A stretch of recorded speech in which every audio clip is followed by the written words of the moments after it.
of all, I want to thank our wonderful MC, Felicia Lowe. Thank you, Felicia. And our staff, Grant Din, he's actually Director of Special Projects, Fundraising, and Stage Manager, and Julie Fung, who made everything else happen.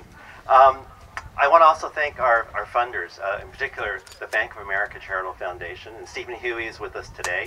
They're underwriting much of our centennial activities.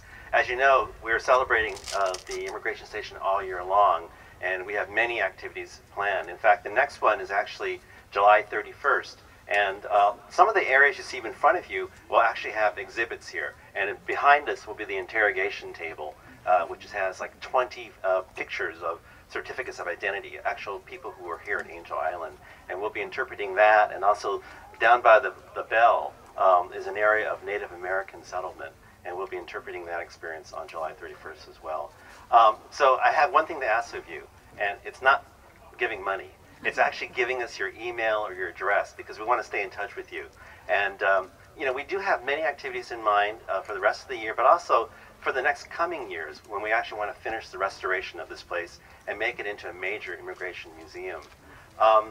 And part of that effort is just reading about it monthly in our monthly newsletter. So give us your business card, write your address down. We have a box in room 105 in which you can leave that information. And we'll also keep you updated about our Centennial Wall, which is that wall over there, where we're actually offering an opportunity for people to honor an immigrant of their choice, or any family member or any friend, as a way of helping continue the work of the Angel Island Immigration Station Foundation, and also to help the state parks. The last thing I want to say to you before we all leave is that, you know, Angel Island and Arizona are getting closer and closer. You would think that we're far apart, but history has a funny way of redoubling upon itself.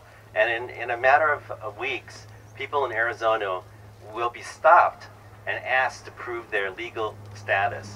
Does that ring a bell for people here? It should, because Chinese had to carry certificates of identity.